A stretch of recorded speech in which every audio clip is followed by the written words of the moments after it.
So very good morning. आज की video में आज अपन एक इंपॉर्टेंट पॉइंट डिस्कस करने वाले हैं। देखिए, काफी सारे लोगों के मेरे पास में कमेंट्स आए थे। ज्यादातर लोगों ने मेरे को इंस्टाग्राम एंड जो टेलीग्राम है अपना चैनल है, वहां पर सबसे ज्यादा मैसेज किए कि एक ही चीज बोली कि सर अब हमारा देखिए ऑलमोस्ट हर यूनिवर्सिटी का क्या आ चुका है, अभी तक रिजल्ट आ चुका है। काफी सारे ऐसे बच्चे हैं जिनको या तो जो नंबर मिल रहे हैं उनसे वो खुद संतुष्ट नहीं है। उनको लगता है कि भाई मेरा पेपर तो अच्छा हुआ था, लेकिन जितने नंबर मैंने सोचे थे उतने नहीं। कुछ बच्चे ऐसे हैं कि उन्होंने सोचा था कि हम पास तो हो जाएंगे एटलीस्ट, लेकिन वो पास भी नहीं हो पाए हैं। मतलब दोनों कंडीशन ये हो रही है कि एक बच्चे को लग रहा है कि मैं पास तो हो गया, लेकिन और ज्यादा नंबर आने चाहिए थे, वो भी नहीं है। एक को लग रहा है कि मैं पास हो जाना चाहिए था, लेकिन यूनिवर्सिटी ने क्या है मेरे को पास नहीं किया। इसके लिए सबके सब किस साइड में जा रहे हैं कि चाहते हैं कि कॉपी को क्या करा ले, रीच चेक करा ले, कि रीवैल्यूएशन का फॉर्म अप्लाई कर दें। उससे क्या हो जाएंगे, अपने नंबर बढ़ जाएंगे। अब मन में एक सवाल ये भी रहता है कि बाई चांस डर ये रहता है कि भाई हमने यदि कॉपी रीचेक कराई, रीवैल्यूएशन का फॉर्म लगाया, तो नंबर बढ़ भी सकते हैं और नंबर घट भी सकते हैं। बिल्कुल एकदम सही बात है। क्या रीजन रहता है नंबर बढ़ेंगे, क्या रीजन हो सकता है कि नंबर कम हो सकते हैं। कंप्लीट अपन इन चीज को क्या करने वाले हैं, डिस्कस करने वाले हैं। और यदि आप कॉपी रीचेक करा रहे हैं तो इसके फायदे भी हैं तो इसके नुकसान भी है। क्या फायदा है क्या नुकसान है, वो सारी की सारी चीजें हैं वो अपन आज की इस वीडियो में देखने वाले हैं। तो फिर चाहे आप किसी भी यूनिवर्सिटी के स्टूडेंट क्यों ना हो, ये वीडियो आपके लिए काफी इंपॉर्टेंट रहने वाली है यदि आप रीवैल्यूएशन का फॉर्म अप्लाई करना चाहते हैं। अब देखिए, एक चीज आप खुद एक बार एक चीज खुद आप सोचिए। फॉर एग्जाम्पल लेते हैं, अब हर एक देखिए अपना टारगेट कोई भी पर्टिकुलर यूनिवर्सिटी नहीं है, किसी को भी अपनी ड्रोलिंग नहीं है, किसी को भी कुछ नहीं है। अपन जो फैक्ट चीज है, जो रियल चीज है, उसको मैं आपके सामने एक चीज बताने जा रहा हूं। गौर से एक बार आप सुनिएगा। एक चीज आप मेरे को बताइए कि मान लीजिए 100 बच्चे हैं। फॉर एग्जाम्पल बता रहा हूं, मान लीजिए 100 बच्चे हैं, 100 बच्चों ने रीचेक का फॉर्म लगाया है।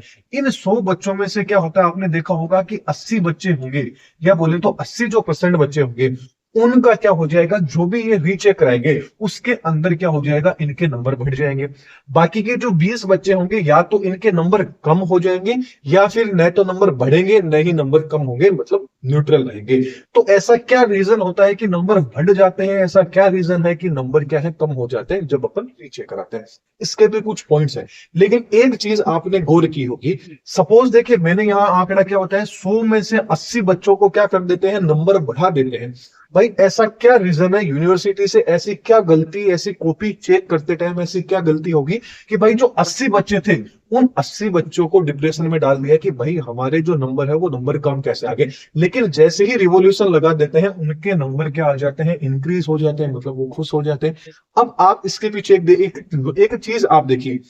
हर एक जो बच्चा रहेगा, सबसे पहले तो अपन एग्जाम फॉर्म भराते हैं, तो उस टाइम पे भी अपने से फीस ले ली जाती है। इसके अलावा रिवॉल्यूशन की ऑलमोस्ट यदि फीस लेके चले तो कुछ एक यूनिवर्सिटी में ले लीजिए 300 से 450 रुपए तक पर कॉपी के क्या होते हैं, आपके रिवॉल्यूशन का फॉर्म अप्लाई होता है, रीचेक का फॉर्म अप्लाई होता है।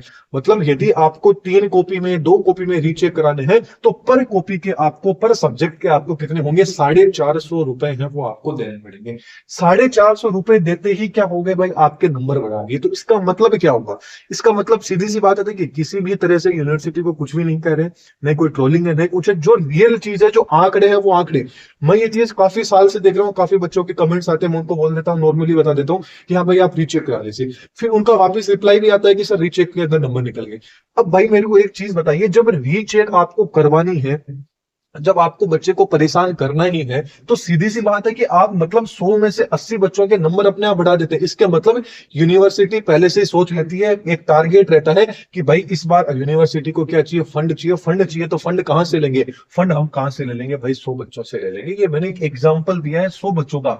सोचिए कितनी यूनिवर्सिटीज हैं, सारी यूनिवर्सिटीज यही चीज कर रही है कि भाई रिवॉल्यूशन का फॉर्म आपने लगाया ही क्यों है। यदि आपको बच्चों से पैसे ही कमाने हैं तो सीधी सी बात है, जब मेन एग्जाम फॉर्म होता है उसकी फीस यदि 2000 है तो 2000 से आप उसको 3000 कर दीजिए। लेकिन इस तरह का तरीका तो सही नहीं होता ना, कि भाई आप रीचेक के फॉर्म के नाम के ऊपर आधे बच्चों को पास कर देते हैं, अब कुछ बच्चों को फेल कर देते हैं, कुछ को न्यूट्रल कर देते हैं। अब इसमें ये नहीं है कि भाई यूनिवर्सिटी सबको ही पास कर देती है, सबको ही फेल कर देती है, लेकिन इसके पीछे क्या होता है, अब को रीचेक कराते हैं उसका भी एक तरीका होता है। तरीका ये होता है कि मान लीजिए आपको पता है, खुद को भी देखो पता होना चाहिए कि मेरा पेपर अच्छा हुआ है या नहीं हुआ है। आपको लगता है कि मेरा पेपर अच्छा हुआ है, तभी आप कॉपी को क्या कराइए, रीचेक कराइए, अदरवाइज रीचेक मत कराइए। नंबर कम होने के भी चांसेस भी रहते हैं, या चांस ये भी रहेगा कि भाई आप पे कुछ भी नहीं होंगे। फॉर एग्जाम्पल ले लीजिए, आपका जो पेपर है वो पेपर कितने नंबर का होगा, 100 नंबर का होगा। 100 नंबर के पेपर में से आपके मान लीजिए 70 से 80 नंबर आ गए। कितने आ गए, 70 से 80 आ गए। लेकिन आपके मन में लालच आ गया कि भाई बाकी लोग, मेरा फ्रेंड भी करा रहा है तो मैं भी रीचेक करा लेता हूं। तो यहाँ पर एक कंडीशन क्या रहती है कि भाई जो जिसके पास में गया है, आपका रिवॉल्यूशन फॉर्म गया है, तो यूनिवर्सिटी को तो पता है ना कि भाई इस बच्चे के इतने नंबर दिए हुए, फिर भी ये बच्चा लगा रहा है। तो यूनिवर्सिटी क्या करते हैं कि आपके नंबर कम भी कर सकती है, आपके नंबर न्यूट्रल भी रख सकती है, और आपके नंबर है वो इंक्रीज भी कर सकते हैं। लेकिन यहाँ पर ज्यादातर केस के अंदर ये देखा गया है कि नंबर यूनिवर्सिटी आपके क्या कर देती है, कम कर देती है। यदि आपके नंबर काफी ज्यादा है फिर भी आप रीचेक करा रहे हैं, तो फिर क्या होता है, यूनिवर्सिटी नंबर भी आपके कम कर सकती है। अब फॉर एग्जांपल ले लीजिए, आपका 100 नंबर का पेपर था, उसके अंदर से आपके 30 ही नंबर आए हैं, तो यहां पर मतलब ये लेके चलिए, आप 90% तक चांस रहते हैं कि आपके नंबर होंगे वो क्या हो जाएंगे, इंक्रीज हो जाएंगे। लेकिन कंडीशन यहाँ पे ये लगती है कि आपको मन में होना चाहिए कि भाई मैं पेपर कम से कम 70 से 80 नंबर का तो पेपर करके आया हूं ना। ऐसे है नहीं कि क्वेश्चन में कुछ करके नहीं आया, 30 नंबर आ गए, लेकिन अब मैं रीचेक करा लूं तो क्या पता 3-4 नंबर पड़ जाए। ऐसा बिल्कुल भी नहीं होता है कि आपने कैसे भी करके, मतलब आपने कुछ कॉपी में लिख के ही नहीं आया, फिर भी आपके 30 नंबर आ गए। थोड़े बहुत आपने लिखा भाई 30 नंबर आ गए, लेकिन आप सोचते हैं कि भाई 4-5 नंबर की बात है, 4-5 नंबर में जैसे 36-37 नंबर हो जाएंगे तो अपन क्या हो जाएंगे, पेपर क्लियर हो जाएगा, तो अपन रीचेक की फॉर्म लगा देते हैं। लेकिन यहां पर क्या हो सकता है कि आपके नंबर है उनको काट भी लिया जा सकता है, या आपके एक भी नंबर नहीं रहेगा, आपके पैसे लगे 450-500 रुपए, या आपके ऐसे ही लग जाएंगे। लेकिन मेन चीज यहाँ पे क्या आती है कि भाई जब 100 में से आपने 80 बच्चों को पास ही करना था, पहले से ही नंबर दे देते, तो बच्चों के इतने पैसे बिल्कुल भी नहीं लगते। तो ये एक बार ये चीज भी थोड़ी बहुत यूनिवर्सिटी को ये चीजें सोचनी चाहिए कि भाई जब अपन नंबर रीचेक के नाम पे पैसे, मतलब पैसे अपन ले लेते हैं, तो भाई ये पैसे आप पहले ही ले लीजिए ना, पहले ही पैसे ले लीजिए, उसके बाद में ये रीचेक वाला सिस्टम आपने निकाल ही क्यों रखा है। बोर्ड के एग्जाम में तो ऐसा नहीं होता है, बहुत रेयरली आपने देखा होगा, बोर्ड के केस में इतना होता ही नहीं है कि भाई आपके नंबर बढ़ भी जाएंगे, ये हो जाएंगे। लेकिन यूनिवर्सिटीज ने क्या कर रहा है कि एक ऐसा इकोसिस्टम बना रखा है कि भाई पहले ही वो रीचेक, मतलब जैसे ही रिजल्ट आता है उसके 5-7 दिन में, 10 दिन के अंदर रीचेक के फॉर्म निकाल लेते हैं, उनकी डेट भी आगे बढ़ाते रहते हैं कि ताकि बच्चे कराएं और अपन के पास में क्या आ जाए, मोटा पैसा आ जाए, और उनको थोड़ा बहुत किसी बच्चे को पास कर देते हैं। उनको एक टारगेट रहता है कि भाई 100 यदि बच्चे आते हैं उनमें से 80 को अपन को पास कर देते हैं, 80-90 बच्चों को, बाकी के कुछ को नंबर न्यूट्रल कर देंगे और कुछ के नंबर क्या कर देंगे, कम कर देंगे। तो ये फायदा और नुकसान था, वो मैंने आपको बता दिया कि भाई फायदा क्या होता है, कब फायदा होता है, जब एक्चुअल के अंदर आपके नंबर कम आए हैं, आपको ये लग रहा है कि भाई मैं पास हो रहा हूं, नंबर यूनिवर्सिटी ने कब दिए हैं, तब तो आपको रीचेक 100% आपको कराना चाहिए, नंबर आपके बिल्कुल बढ़ेंगे।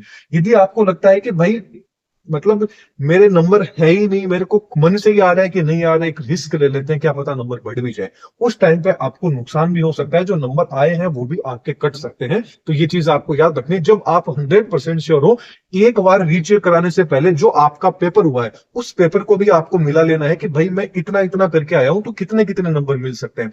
फॉर एग्जाम्पल की बात करें, मान लीजिए कोई क्वेश्चन 5 नंबर का है, आपको लगता है कि इस 5 में से मैं 100% आप श्योर हो कि भाई पूरे में से पूरे मिलेंगे, तो भी आप उसके एक बार 4 नंबर जोड़ लीजिए कि भाई मेरे को 4 ही नंबर कम यूनिवर्सिटी वाला देखा। अब आपको पहले से ही पता है कि भाई मेरे आएंगे 4 नंबर, तो आप उसके कितने नंबर जोड़ लीजिए, 3 नंबर या 2 नंबर जोड़ लीजिए, यदि आपने उसमें कुछ एक्स्ट्रा चीजें ऐड कर दी है, आपको पता ही नहीं है लेकिन आपने मिलते जुलते कैसे भी लिख दिया है।